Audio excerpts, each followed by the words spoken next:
Yeah, welcome to the 2021 Wildwood 33 TS. Starting right in the back here, we just got that cable and satellite inlet. So cable on the left, satellite on the right. Coax cable is going to plug into there, fire up at your TV location.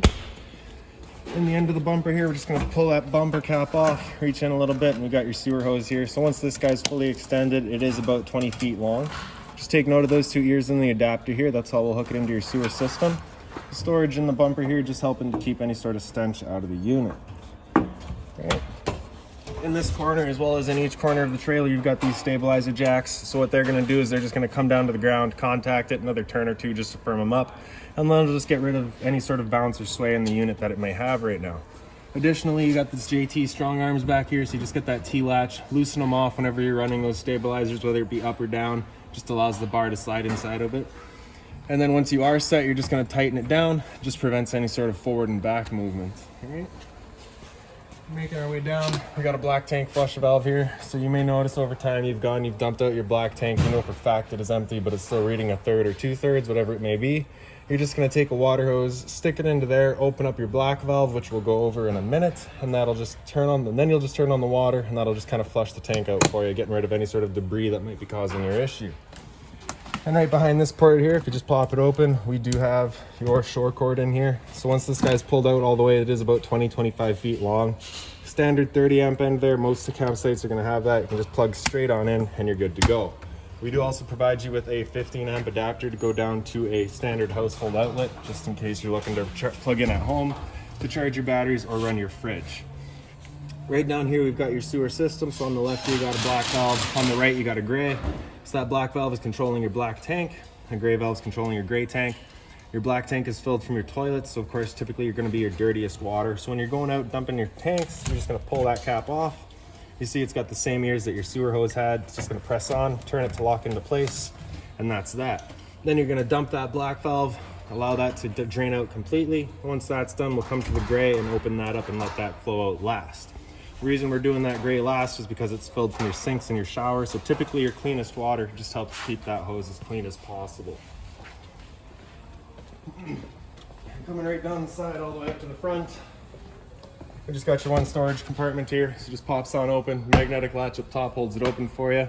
In here you can see we've got stored your attic room, which has been initially set up. You've just got all of your panels in here that you just need to kind of throw up once you're out at your campsite and ready to go. Instructions are in there as well.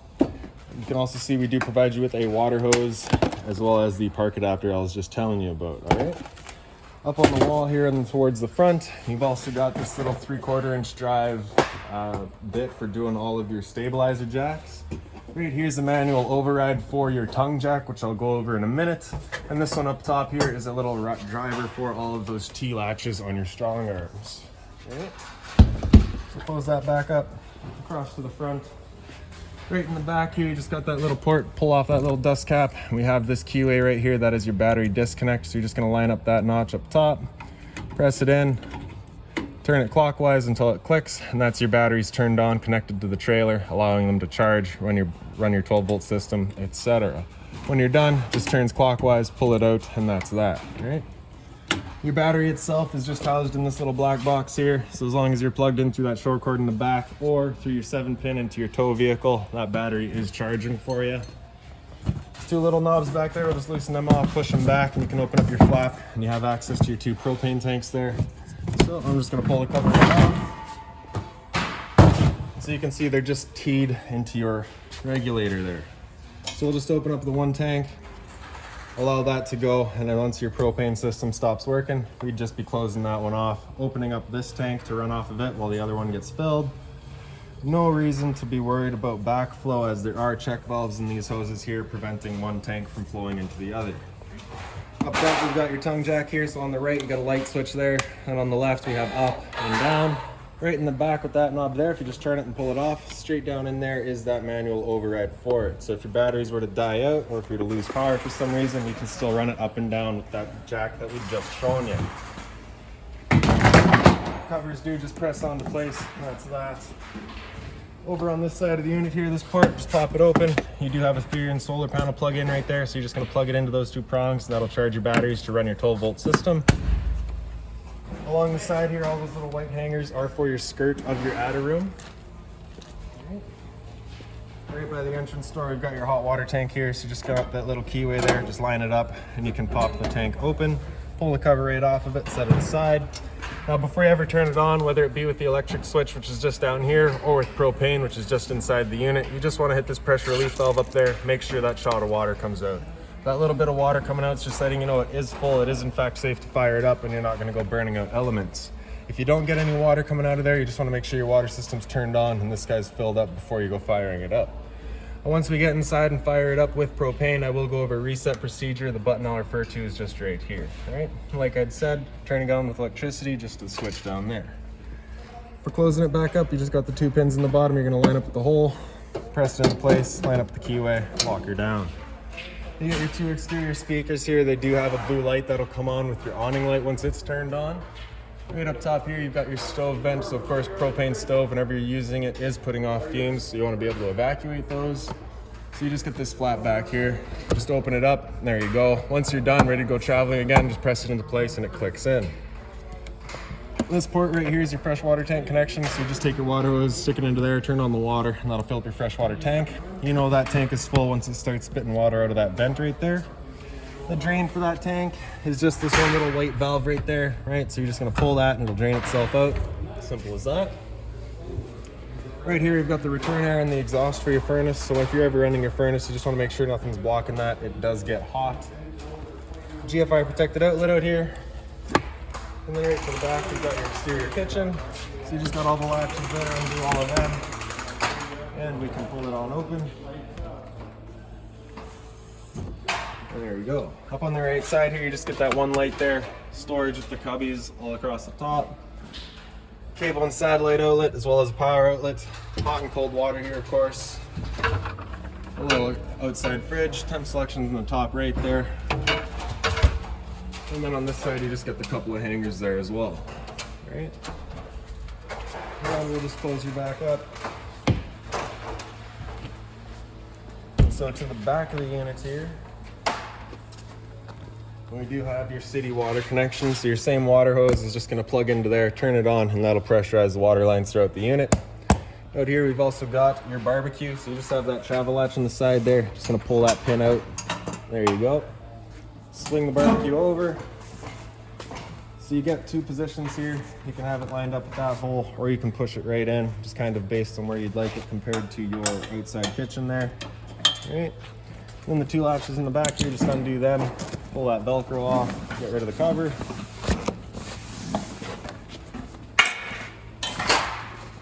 Right.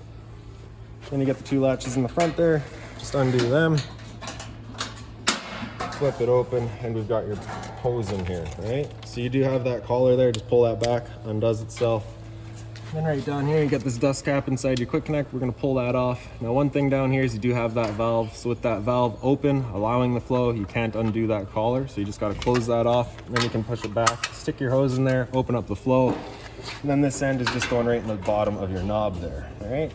Just give everything a little tug, make sure they're all locked in. Then we can turn it up to max, hit it with the sparker. And if you just kind of look through these sights here, you can see that little blue flame glowing in there for you. And that's that. Once we're done, we'll turn it in, press it to off, turn off that flow of propane, undo that collar, pull our hose out of there. Now I like to just curl it up and connect it to itself, just guarantees that nothing's getting in there.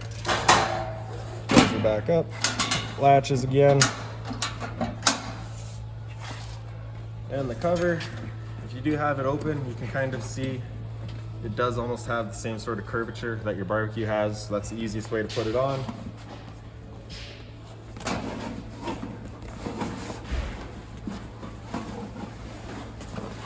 That said, easier isn't always easy.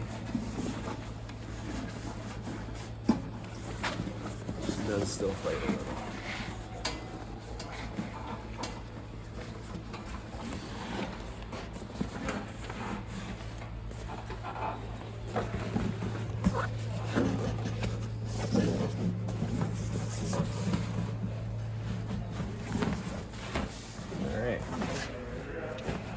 Then we're just going to pull that back flap around, redo our Velcro up there,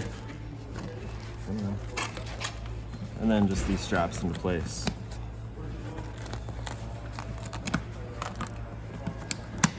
Right.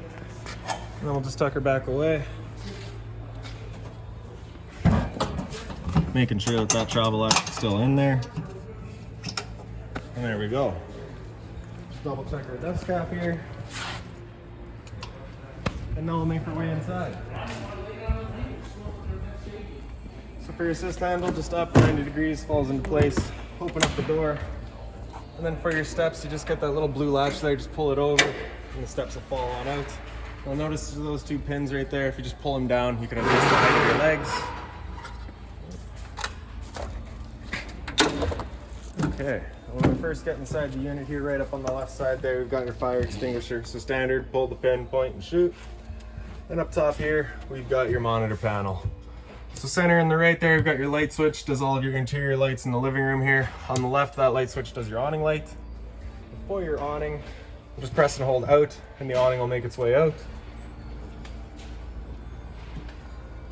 And once that awning's fully extended, you'll just see the little white flap at the end come down, as well as the zipper connection for your attic room. Ooh, let me just get my air hose out of the way here.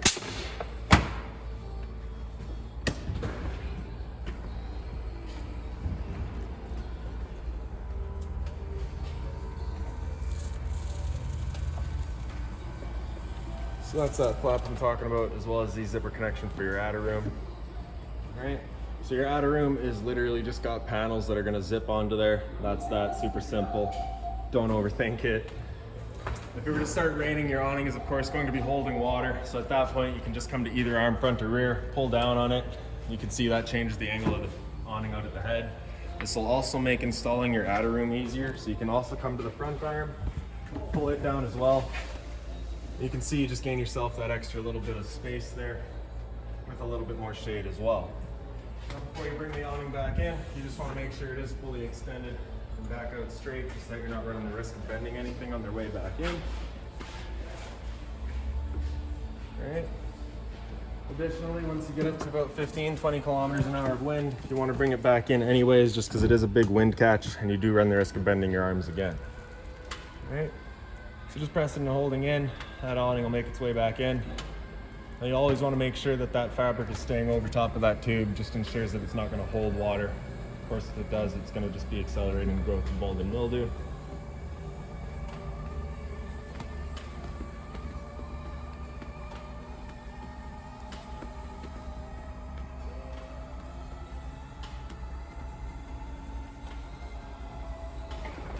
All right, and that's that.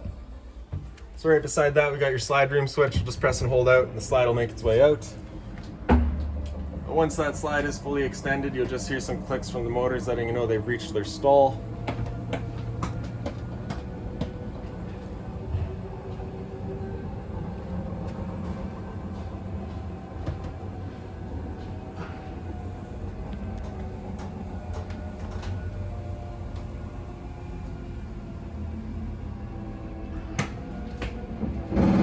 Those clicks there. All right, so straight up from your slide out switch on the right here, that red switch is your water heater. So we'll turn that on and get that little red light up there, letting you know the ignition sequence will start. Once that light goes out, the sequence is started. It'll try that 3 times. If that light comes on and stays on after that 3rd try, it's letting you know it hasn't fired up. At that point, you'll be going out, hitting that reset button that we'd shown you. If it still doesn't fire up after that, make sure you do have propane. All right, so stood right here, you could hear those couple of clicks, and you can hear that where the flame going. We know that heater is good. To the left of that, we got your water pump. Turn that on, turns on your water pump, drawing out of your freshwater tank to pressurize your lines. Right up top, we got your monitor system. So on the left there, we got batteries. Because we're plugged in right now, we're currently C for charging. G would be good, F is fair, and L is low. For your fresh tank, as you fill that up, it'll go to 1/3, 2/3, and full. Same idea for your black and your gray. Like I'd said outside, your black is filled from your toilet, your gray is your sinks and your shower. All right. So into the kitchen here, you can see you've got, of course, the hot and cold water, as well as the shower head feature for your sink there. And of course it moves. You also get the folding stainless cover there. Right up top here, you just get a little light in there, so it's just got its own center push button. A little bit of storage here. Microwave, it's pretty standard, just like home. Not much I can teach you there. Below that, we got your range vent. So you got the light as well as the fan. So this is that fan that'll be using that flap outside to evacuate your fumes. All right, so you just want to make sure that guy's on whenever you're running your stove. For the stove itself, you just get the bifold cover, it just flips on back. take your knob, turn it over to high, hit it with the sparker, and she fires right up. Now the first time you get out to your campsite, this might take a minute or two just because it's got to clear all the air out of the propane lines. Trust me, it will fire up eventually. Alright, the easiest way to do it, I find, is to just start with the stove. Clears out the air the quickest. That's that. That little button on the right there turns on your knob lights as well as your oven light. For your oven, you just got this knob on the right. We're going to turn it over to that little flame, hit it with a sparker, and you can see in the back there that little pilot light gets going. Once it's going, you just want to hold the knob in for another couple of seconds, then you can release and it'll hold itself. Then you can just turn up to your desired temperature and she fires right up. Once we're done, we'll just turn it back to pilot. It'll hold just the pilot light for you. Once you're done though, or if you're going traveling, you do want to make sure that's right off. You get a little bit of storage down here as well with your little active Susie, as well as underneath your sink. Just do be mindful, you do have your drains right there. Now when it comes time, if you're looking to winterize the unit yourself, your hot water tank is accessible just right back here.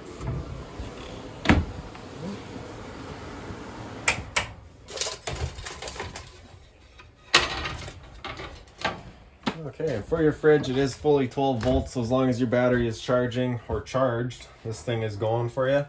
Right along the top, we got temperature control in your fridge. Then for your freezer, temp control is just right in the back there.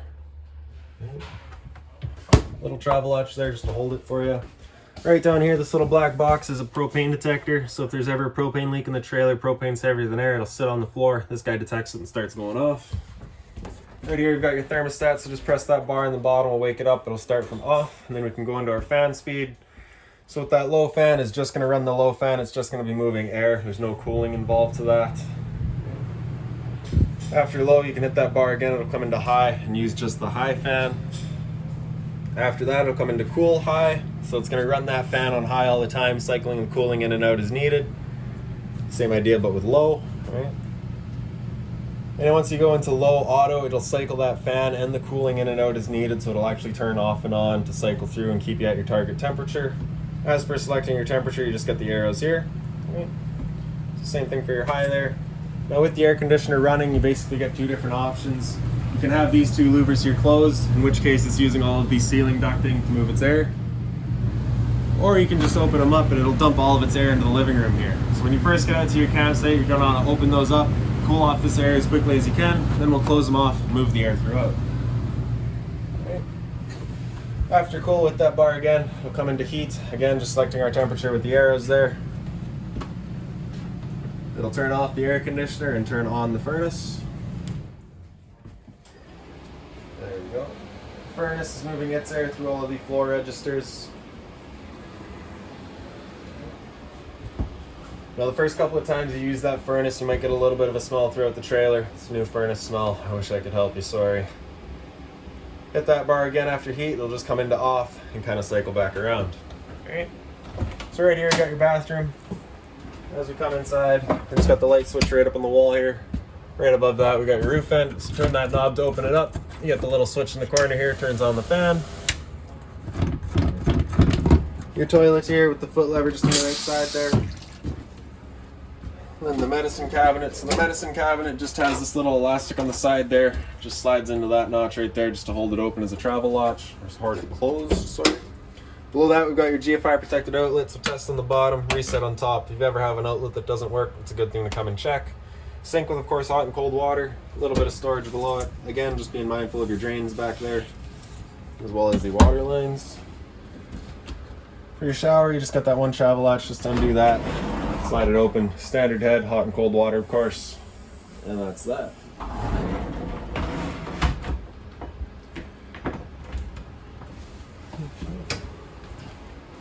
See a kind of a pantry or a little bit of storage here. That power outlet down on the wall there. On this side here, we've got your converter. You press it top and center, it pops on open. You got all of your breakers down the center here. Whenever a breaker breaks, it'll sit in the middle, so just turn it off and then back on. All of your fuses on the right side there. If the fuse were to ever pop, you'll get a little red LED right beside it, letting you know exactly which one went. And now we'll just come into this back bedroom here. So you do have the one slide out switch just right up on the wall there. Do make sure that this door is closed. If you try to open it, you're hitting that slide immediately, all right? So we'll press and hold open, again, just making sure that this door is closed. You'll hear the same clicks from this slide once it's fully opened as you heard with the other one.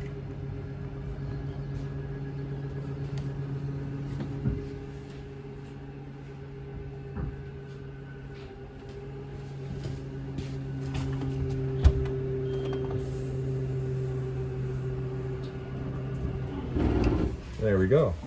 When you first get inside, your light switch is right up on the wall there.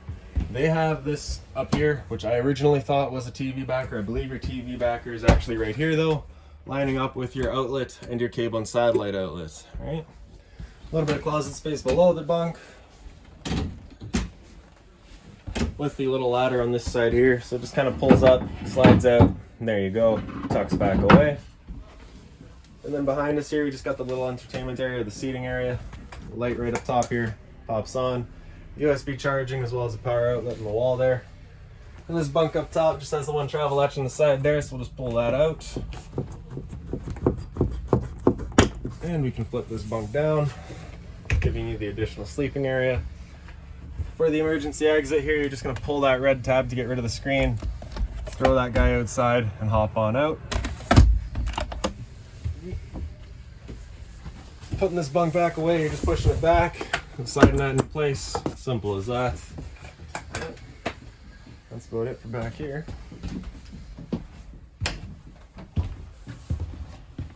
So into the dinette, you just get that one light up top again, just on the center push button there. So you do have the Chase lounge here, which basically means you have a bunch of these cushions that kind of fold around in a whole bunch of different orientations. Right, so this guy here, for example, pops up. You can see it's got those two legs there. They just sit in those two black pockets there. Right, so you can slide them down in there. And then you just take these two cushions here to fill in that back. And you just kind of grow the seating space. Right. We can also get rid of these cushions here.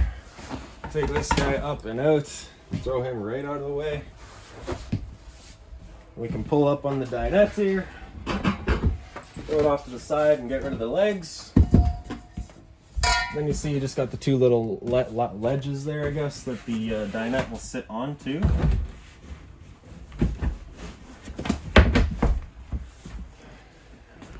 And then take these cushions here to fill in the center,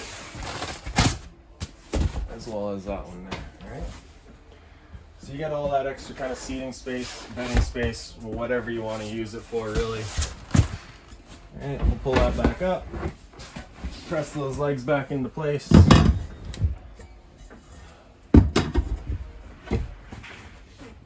the dinette back in. And well, let's set it up as the viewing area.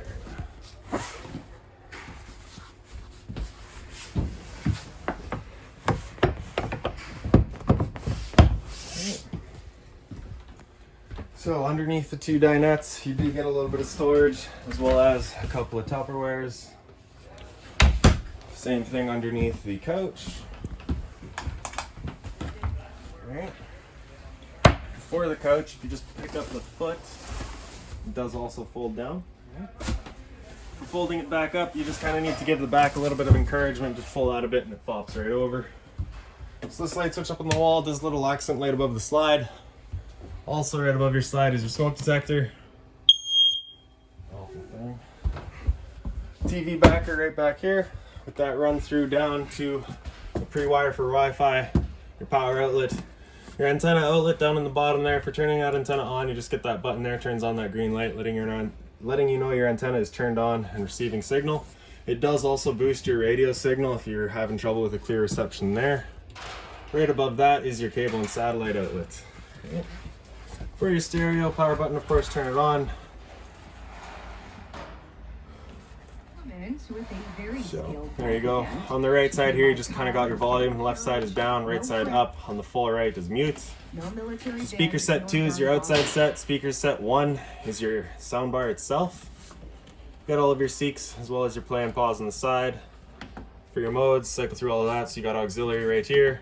TV, which would be hooked up through the back via AV, DVD, which would be another player which is not hooked up, and then Bluetooth connect to your phone, and then back to radio. Right. Fire button there, turn it back off. Storage on either side of it. And below that is your fireplace. So you get the power button on the right there, turn it on. Center right, you kind of get your flame color in the back. In the very center, you've got your bottom light. Center left, you've got temp, so off, low, and high. And then on the very left, you got a timer from 30 minutes up to 9 hours. Power, turn it back off. And through this door to the front bedroom. Light switch right up on the wall, as well as your slide out switch. So press and hold out, makes its way out. Same as the other two, you're gonna hear some clicks once it's fully extended. You do get the power outlet down on the floor there, as well as the two up by the heads of this bedding area, as well as the USB on either end as well.